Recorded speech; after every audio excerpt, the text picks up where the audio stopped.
आज की तारीख में जब हम पिछड़े वर्ग के लोगों से मिलते हैं तो पिछड़े वर्ग के लोग क्या कहते हैं? जब हम उनको पूछते हैं वर्ण व्यवस्था में तुमको क्या बनाया, तो पिछड़े वर्ग के लोग पहले कहते हैं हम क्षत्रिय हैं, फिर उनको जब थोड़ा और पूछते हैं तो कहते हैं हम वैश्य हैं, कम से कम वैश्य तो हो गए। साथियों, पिछड़े वर्ग को ब्राह्मणों ने वर्ण व्यवस्था में शूद्र बनाया, ये मैं नहीं कह रहा हूं, बल्कि ब्राह्मणों ने पिछड़े वर्ग को शूद्र बनाया। पिछड़े वर्ग के लोगों ने कहा हम शूद्र हैं, ये कैसे मालूम होता है? हमने कहा ब्राह्मणों ने शूद्रों के लिए क्या काम दिया था? बोले सेवा करने का काम दिया था। तो हमने कहा सेवा कौन करेगा? बोले हमसे नीचे तो चमार है, पासी है, जाटो है, ये सेवा करेंगे, ये शूद्र है। हमने कहा चलो प्रैक्टिकल कर लेते हैं। अभी लिखा पढ़ी में तो बहुत सारा ब्राह्मणों ने लिखा हुआ है, एक एक जाति का नाम लेकर लिखा हुआ है, मगर प्रैक्टिकल कर लेते हैं। हमने पिछड़े वर्ग के लोगों को कहा चलो प्रैक्टिकल करते हैं। उन्होंने कहा प्रैक्टिकल कैसे होगा? हमने कहा आप कह रहे हो कि ब्राह्मणों ने जो शूद्रों को सेवा करने का काम दिया, और आप ये भी कह रहे हो कि जो अछूत लोग हैं वो शूद्र है, तो चलो इसका प्रैक्टिकल करते हैं। पिछड़े वर्ग के लोगों ने कहा कैसे प्रैक्टिकल होगा? तो हमने कहा एक शेड्यूल कास्ट के नौजवान लड़के को नए गिलास में पानी देते हैं, उसको नहला धुलाकर नया कपड़ा पहनाते हैं और गांव के पुरोहित के घर चलते हैं और पुरोहित को कहते हैं कि पंडित जी आपने शूद्रों को सेवा करने का काम लगाया था, इसलिए जाटो जी की इच्छा हो गई है कि आपकी सेवा करे, इसलिए आज ही इन्होंने नहाया हुआ है, इन्होंने नए कपड़े पहना हुआ है और नए गिलास में पानी लेकर आए हुए हैं, ये गिलास पानी पिलाकर आपकी सेवा करना चाहते हैं। तो क्या गांव का पुरोहित जो ब्राह्मण है, क्या वो दिया हुआ जाटो का हाथ का पानी पिएगा? जब पिछड़े वर्ग के लोगों को पूछा पिएगा, तो पिछड़े वर्ग के लोगों ने कहा नहीं पिएगा, उसको तो अछूत है, अछूत का पानी कैसे पिएगा? हमने कहा साबित हो गया जो अछूत है वो सेवा नहीं कर सकता, इसका मतलब जो अछूत है वो शूद्र नहीं है। तो फिर सेवा कौन करता था? यादव बिरादरी के लोग दूध दही देने का काम करते थे, घी देने का काम करते थे, तब भी करते थे, आज भी करते हैं। कुर्मी बिरादरी के लोग अनाज देने का काम करते थे, मौर्या लोग साग सब्जी देने का काम करते थे, नाई लोग दाढ़ी बाल बनाने का काम करते थे, कुम्हार लोग बर्तन देने का काम करते थे, माली लोग फूल देने का काम करते थे, कहार लोग पानी भरने का काम करते थे। हमने जितनी जातियां गिनाई ये शेड्यूल कास्ट में नहीं आती, ये सारी ओबीसी में आती है। और प्रैक्टिकल के आधार पर यह साबित हो गया कि ब्राह्मणों ने पिछड़े वर्ग के लोगों को शूद्र बनाया। वैसे ही स्टॉल पर किताब होगी, एडवोकेट जे एन वर्मा जो कुर्मी बिरादरी के थे, इलाहाबाद हाई कोर्ट के वकील थे, उन्होंने किताब लिखा है कौन है ओबीसी, पिछड़ा वर्ग कौन है ब्राह्मण ग्रंथों के अनुसार, ब्राह्मण है, क्षत्रिय है, वैश्य है या फिर शूद्र है। उन्होंने ब्राह्मणों के लिखे हुए सारे तथ्यों के आधार पर यह साबित किया है कि वास्तविक शूद्र ओबीसी के लोग हैं। ब्राह्मणों ने हमको शूद्र बनाया, ब्राह्मणों ने हमको हजारों साल से अधिकार वंचित किया। जिन ब्राह्मणों ने हमें शूद्र बनाया, जिन ब्राह्मणों ने हमें हजारों साल से अधिकार वंचित किया, आपने एकलव्य की कहानी सुनी होगी। एकलव्य गुरु द्रोणाचार्य के पास जाते हैं और गुरु द्रोणाचार्य को कहते हैं गुरुजी हमें भी धनुर्विद्या सीखना है। तो द्रोणाचार्य उनका कुल पूछते हैं, गोत्र पूछते हैं, जैसे पता चलता है ये पिछड़े वर्ग का है, द्रोणाचार्य उन्हें विद्या देने से मना कर देते हैं। और जब एकलव्य स्वतः प्रयास करते हैं और स्वतः प्रयास करके दुनिया के सबसे बड़े धनुर्धर हो जाते हैं। जो विद्या एकलव्य को आती थी वो विद्या अर्जुन को भी नहीं आती थी, गुरु द्रोणाचार्य को भी नहीं आती थी। जब ब्राह्मणों को यह पता चला तो उनको लगा हमने तो इनको हथियार उठाने से पाबंदी लगाया था, अभी एक एकलव्य पैदा हो गया, ये हजारों लाखों एकलव्य पैदा करेगा, और अगर हजारों लाखों एकलव्य पैदा हो गए तो इस समाज को जो हमने गुलाम बनाकर रखा है ये समाज आजाद हो जाएगा। तो इसे आजाद नहीं होना चाहिए, इसलिए एकलव्य का अंगूठा कटवा लिया। और क्या लिखा उन्होंने दक्षिणा में दे दिया।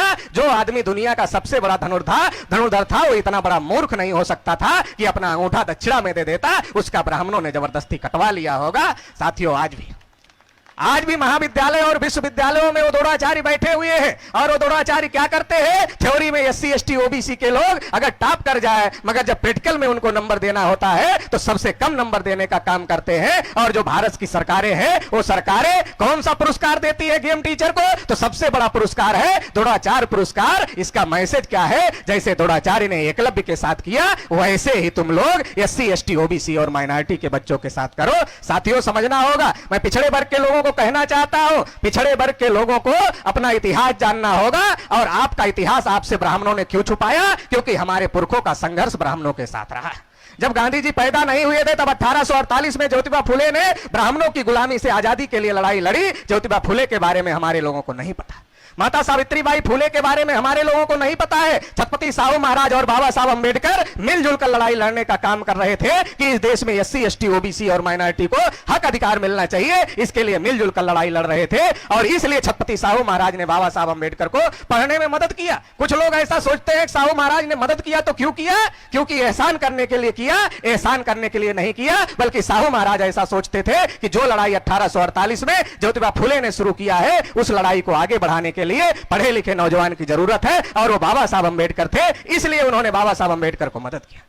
और इसके सबूत भी है। 1920 में जब मानगांव परिषद लगा, साहू महाराज खड़े हुए और साहू महाराज ने कहा, मेरे राज्य के प्रियजनों, आपको मुबारक हो, आपने अपना नेता बाबा साहब अंबेडकर को चुन लिया है। और मेरा अंतर्मन कहता है, आने वाले समय में अंबेडकर पूरे देश के नेता हैं।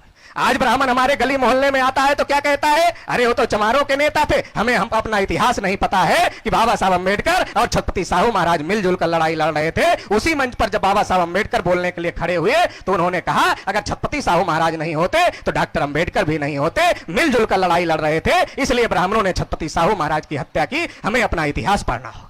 और साहू महाराज की हत्या का इतना नुकसान हुआ कि पिछड़े वर्ग के लोग दिशा भ्रमित हो गए। और जब पिछड़े वर्ग के लोग दिशा भ्रमित हो गए तो पिछड़े वर्ग के लोग गांधी के बहकावे में आ गए। गांधी ने पिछड़े वर्ग के लोगों को कहा, अंबेडकर तो जाति की लड़ाई लड़ रहे हैं और हम तो देश की लड़ाई लड़ रहे हैं, पहले देश को बचाना जरूरी है। पिछड़े वर्ग के लोग बहक गए और पिछड़े वर्ग के लोग गांधी के साथ चले गए। रिकॉर्ड अवेलेबल है, गांधी जी ने एक भी मुद्दा गोलमेज सम्मेलन में पिछड़े वर्ग का नहीं उठाया।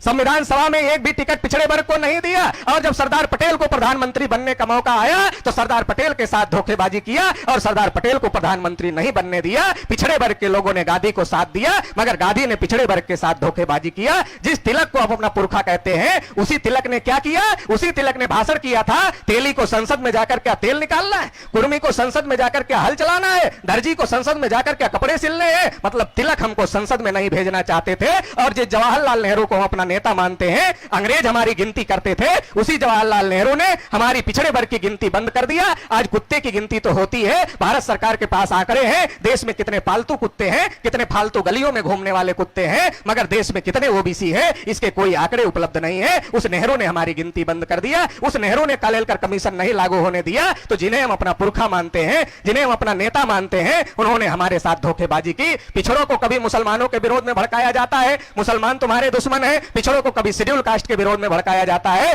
शेड्यूल कास्ट से तुमको लड़ना होगा। कुछ ब्राह्मण हमको मिले, बोले ओबीसी के लोग एससी एसटी एक्ट के विरोध में नहीं आ रहे हैं। क्यों नहीं आ रहे हैं? हमने कहा, पिछड़े वर्ग के लोगों को पता चल गया है कि इस देश में एससी एसटी एक्ट अगर सभी किसी ने सबसे पहले बनाया तो ओबीसी ने बनाया। उस ओबीसी का नाम था छत्रपति साहू महाराज। छत्रपति साहू महाराज ने सबसे पहले अपने राज्य में एससी एसटी एक्ट बनाया। इसलिए पिछड़ा वर्ग अपने पुरखों के साथ में है, पुरखों के विरोध में नहीं है, और इसलिए हम तुम्हारे साथ आने वाले नहीं। तो पिछड़े वर्ग को अब तय करने का समय आ गया है। मेश्राम साहब कई सालों से पिछड़े वर्ग के लोगों को जगा रहे हैं। भारत में कोई ऐसा पिछड़े वर्ग का नेता नहीं है जो पिछड़े वर्ग के लोगों को जगाने का काम कर रहा हो। एक अकेले वामन मेश्राम साहब हैं जो दिन प्रतिदिन डेली पिछड़े वर्ग में जागृति पैदा करने का काम कर रहे हैं। इसलिए ब्राह्मणों को मिर्ची लग रही है, इसलिए गुजरात में बहुजन क्रांति मोर्चा की रैली पर हमला हुआ, इसलिए जमशेदपुर में बहुजन क्रांति मोर्चा की रैली को रोका गया, इसलिए आपके बदायूं में आपने देखा ब्राह्मणों ने रैली को रोकने के लिए डीएम को ज्ञापन दिया। साथियों, ये रुकने वाला नहीं है। अब ब्राह्मण खुल गया है, ब्राह्मण को सामने आना होगा। अभी तक ब्राह्मण पिछड़े वर्ग के लोगों का इस्तेमाल करता था। अभी यह पिछड़ा वर्ग पुराना वाला पिछड़ा वर्ग नहीं है, जब इसको मुसलमानों के विरोध में भड़काया जाता था, जब इसे एससी एसटी के विरोध में भड़काया जाता था। अभी इसे समझ में आ गया है। ब्राह्मण हमको भड़काता रहता है, एक के खिलाफ दूसरे को लड़ाता रहता है। यादव को घर जाता है तो कुर्मी के विरोध में भड़काता है, कुर्मी के घर जाता है तो यादव के विरोध में भड़काता है, लोधी के घर जाता है यादव कुर्मी दोनों के विरोध में भड़काता है, कश्यप के घर जाता है तो यादव कुर्मी लोधी तीनों के खिलाफ में भड़काता है। और जब जाटों के घर में जाता है तो जाटों को कहता है, देखो जमाना बदल गया है और हम ब्राह्मण भी बदल गए। तो जाटो कहता, कैसे बदल गए? बोलता, देखो हम ब्राह्मण हैं, तुम जाटो हो, हम तुम्हारे घर में आते हैं, तुम्हारे बर्तन में खाते हैं, तुम्हारे गिलास में पानी पीते हैं। तुम हमारे घर आते हो तो अपने बर्तन में खिलाते हैं, अपनी चारपाई पर बिठाते हैं, अपने गिलास में पानी पिलाते हैं। और इतना ही नहीं, अगर तुम्हारे में कोई आईएएस अधिकारी हो जाए, कोई पीसीएस अधिकारी हो जाए, कोई बड़ा नेता हो जाए, कोई बड़ा अभिनेता हो जाए, तो हम अपनी बहन बेटियों की शादियां भी तुम जाटो लोगों के साथ लगा देते हैं। क्यों लगा देते हैं? क्योंकि जमाना बदल गया और हम ब्राह्मण भी बदल गए। और वही जब जाता है वाल्मीकि के यहाँ, खटिक के यहाँ जाता है, तो जाटों के विरोध में भड़काने का काम करता है। मतलब ये जो 3.5% ब्राह्मण लोग हैं, ये हमको आपस में लड़ाने का काम कर रहे हैं। और एक जगह अगर सारे लोग मिल जाए, यादव, कुर्मी, मौर्य, गरड़िया, लोधी, पासी, तेली, जाटो, सारे लोग मिल जाए, खटिक, वाल्मीकि सारे लोग मिल जाए, तो ये ब्राह्मण क्या कहता है? ये ब्राह्मण कहता है तुमको कुछ दिखाई दे रहा है कि नहीं दिखाई दे रहा है? हमारा आदमी पूछता है क्या दिखना चाहिए? ब्राह्मण कहता है अरे कुछ भी नहीं दिखाई दे रहा है। हमारा आदमी कहता है दिखना क्या चाहिए ये तो बताओ। तो ब्राह्मण कहता है अरे एक एक मुसलमान 14-14 बच्चे पैदा कर रहे हैं, ये जो 14-14 बच्चे एक एक मुसलमान पैदा कर रहे हैं, ये भी नहीं दिखाई दे रहा है। वो दिन दूर नहीं है जब देश पर मुसलमानों का कब्जा हो जाएगा और तुम सारे हिंदू उनके गुलाम बन जाओगे। जब हमारे यहाँ खाने को होता है तब हम हिंदू नहीं है, जब हमारी नौकरी का मामला आता है तब हम लायक नहीं है, जब हमारी पढ़ाई का मामला आता है तब हम लायक नहीं है, जब हमारे आरक्षण का मामला आता है तब हम लायक नहीं है, लेकिन जब मुसलमानों से लड़ाना होता है तो हमें ही लायक बताया जाता है। इस षड्यंत्र को समझना होगा।